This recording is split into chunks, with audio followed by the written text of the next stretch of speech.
So with Stranger Things season 5 dropping at the end of this month on Netflix, I thought what better time to revisit and do a recap on the show. Starting with at the very beginning, the first season that introduced us to the kids of Hawkins and the upside down dimension that plagued this time. This series it follows the disappearance of Will and his school friends attempt to find out what happened to him. Along with this, his Will's mother, played by Winona Ryder, is also trying to find out what happened to her. She is being accompanied by David Harbour's who plays a sheriff who's also assisting in investigating what has happened to this kid. And yeah, I think that one of the I mean, there are numerous little hooks that there are in this series, but one of them in particular is, for me personally, the journey that Dave Harbour's character goes down on this investigation to try and find out what happened to Will, and as he stumbles upon this local government facility that might be involved in it. And all of that, you see his character really start to go down this dark path during the first season and through this investigation, and I think that's one of the more intriguing aspects for me personally. I found in this Winona Ryder was good to see her again, and she does a really fantastic performance as this mother who everybody thinks is going crazy because she refuses to believe that her son is gone, and she believes that she is able to communicate with her son through these lights. But the absolute standout for this show is the kids who are trying to find out what's happened to their friend. And the real icing on the cake with these kids is that they behave and talk like kids. It kind of reminds me a bit of Stephen King, the adaptation of Stephen King's It in 2017, where those kids really kind of like spoke like kids, and you knew that these kids were obviously the protagonists of the story. These were the kids you were rooting for, but that didn't still get them in the way of just kind of like having these polymouths and just kind of behaving sort of how kids generally would. And I feel that is something, and it just really comes off as something, just these kids just come off as very natural and very genuine. And my personal favourite of all the kids was Dustin. I think everything that comes out of this kid's mouth is gold. I just think he's so likable during the series, as is Mike. But the real flowers as far as the kids go obviously has to go to 11, played by Millie Bobby Brown, and she just steals the show, and it's really it's really kind of difficult to justifiably point out just how much of a great performance Millie does in this as 11. It feels such a compelling and such a mature performance. It literally feels like this adult performer has been put inside this kid. She is just, there's never a time in this series that she doesn't come off genuine. There's not a time where she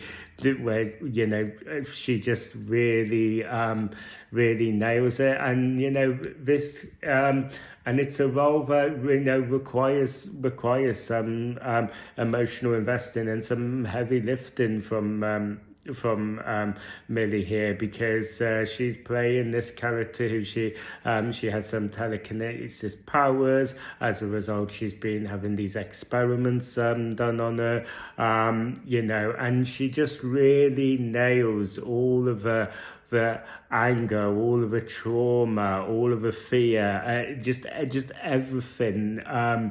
The endearment that she feels at being befriended by these kids, and she just absolutely nails every angle of this role. And her performance, it truly is just Emmy award, and it just this,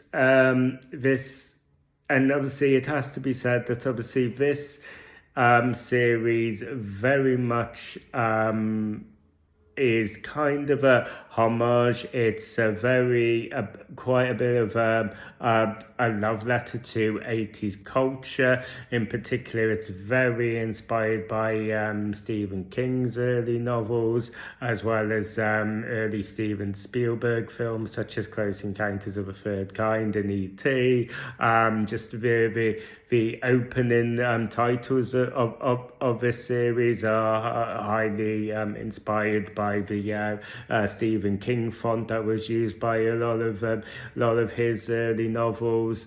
There's you will be reminded of anyone who's a fan of Steven Spielberg's early work and E.T. and Close Encounters. You will be reminded of these films whilst watching this series as well.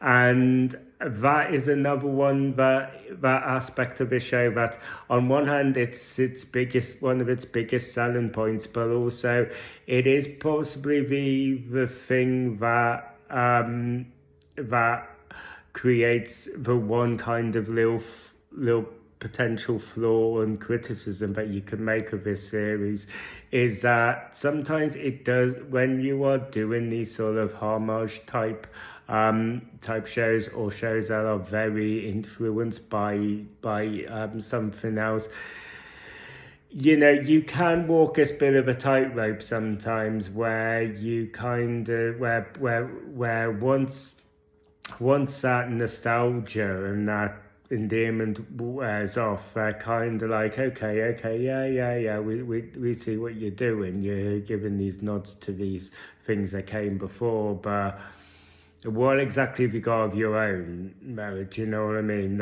And I think that there are times where I don't think the show does enough. I think there is times where the show does just become a little bit too reliant on that nostalgia. For example, you have these story beats throughout the series where the kids are hiding 11 away, much like as 3 kids hide in E.T. away. There's scenes where they're on their bikes being chased by this government facility.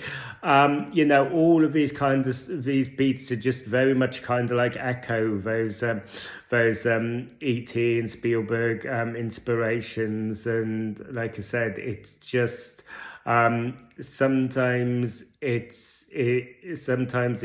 feels a little bit too derivative sometimes. But honestly, like I said, that's the only real criticism I can make of this first series.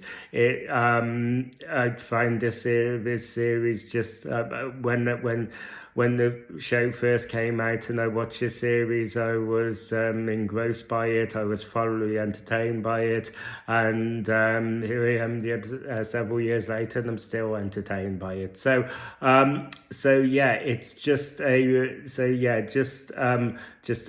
really solid start to to the show. And yeah, if you are one of these who some have been living under a rock and still haven't seen Stranger Things, and you have a love for the 80s pop culture and all of that, in particular Stephen King and Steven Spielberg and all that, I would absolutely encourage you guys to check this out, because yeah, a lot of fun to be had in this first series. So yeah, that pretty much wraps it up for this one.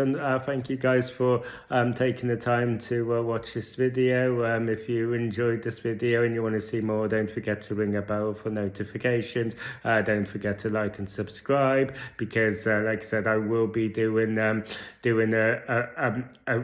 rewatch and a review of all 4 seasons of Stranger Things, leading right up until obviously the 5th and final series that drops this at the end of this month on Netflix. So yeah, until then, I will see you guys on the next video, and yeah, please let me know down in the comment section what your own thoughts are on this show, and you know, what's your excitement level for season 5, you know, all of that stuff, you know, let me know down in the comment section, and I will see you guys on the next video. You guys take care.